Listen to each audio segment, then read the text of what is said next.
Good afternoon. My name is Tawakalit Kareem. I am a Nigerian living in Nigeria and the founder of the Butterfly Project.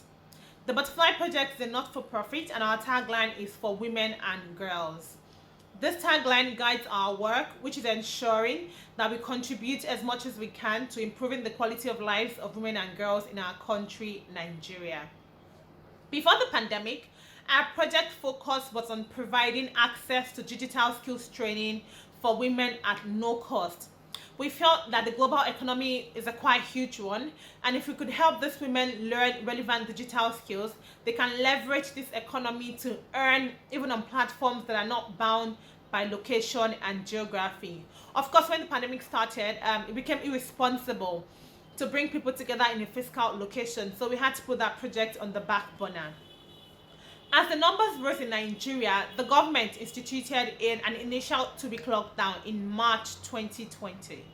When this lockdown was announced, I was very worried because a lot of us could afford to go to the market and get some food stuff that we're going to keep at home so that if we couldn't go out, then we had something to feed ourselves with. But not everybody could do that.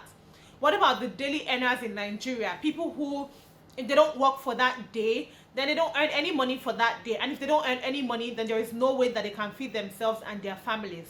I was very worried about this. So I thought about a campaign. I had to do something. So I thought about a campaign and then I named it the 1 for 1 with 5K campaign. Now, the very first place that I shared this campaign on was on WhatsApp. I put it on my status and I was like, hey guys, so there is this campaign that I really want you guys to be a part of. It's termed 1 for 1 with 5K. And what I really need you to do is, if you can, please send 5,000 naira to somebody who you know that money would make a huge difference to. And then I reached out. I sent a WhatsApp message to my friend and said, hey, this is a campaign that I'm doing. Is there somebody around you that you'd be willing to give 5,000 naira to? So she said, sure, that she'd really love to do that. And she was the very first person who made a transfer through this campaign.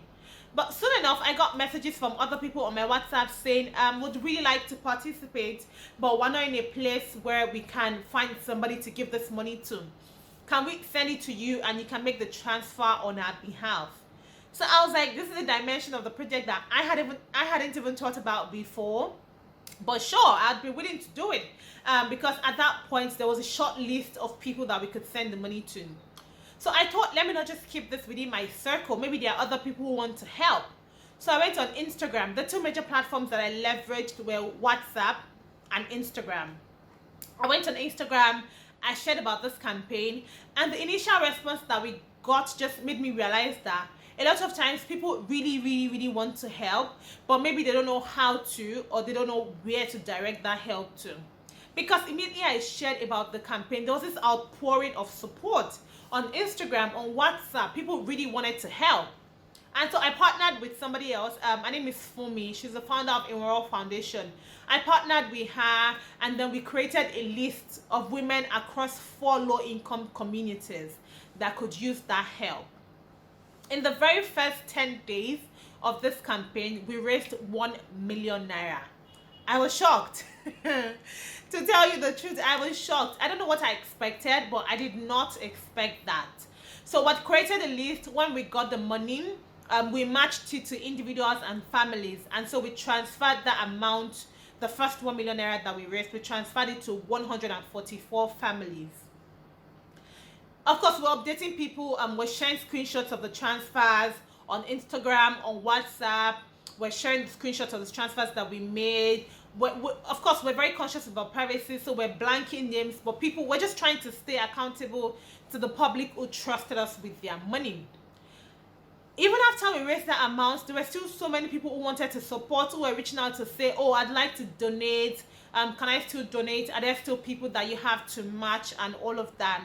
So in another less than a week, we raised 500,000 naira. And for this tranche of distribution, we focused on individuals living with HIV because we understood that it must have been hard to get access to the antiretroviral drugs at this time. So by the end of the campaign, we raised about 1.5 million naira and we transferred this money to 194 families across multiple low-income communities in Nigeria. It was something. And the major challenge that we experienced was that a lot of those people did not have their own individual bank account details. So what we did was identify somebody in the community who had a bank account detail that we could transfer the money to. So in some cases, we sent money for as much as 10 people to one person's bank account. And after we sent that money, because for every person that we sent money to, we had their phone numbers. So even when we did a bulk transfer for multiple people to one person's account, we would call the people who were supposed to get the money and say, hey, did you get this money? We worked with them to choose the people whose bank accounts they wanted us to use, since they didn't have individual bank account details.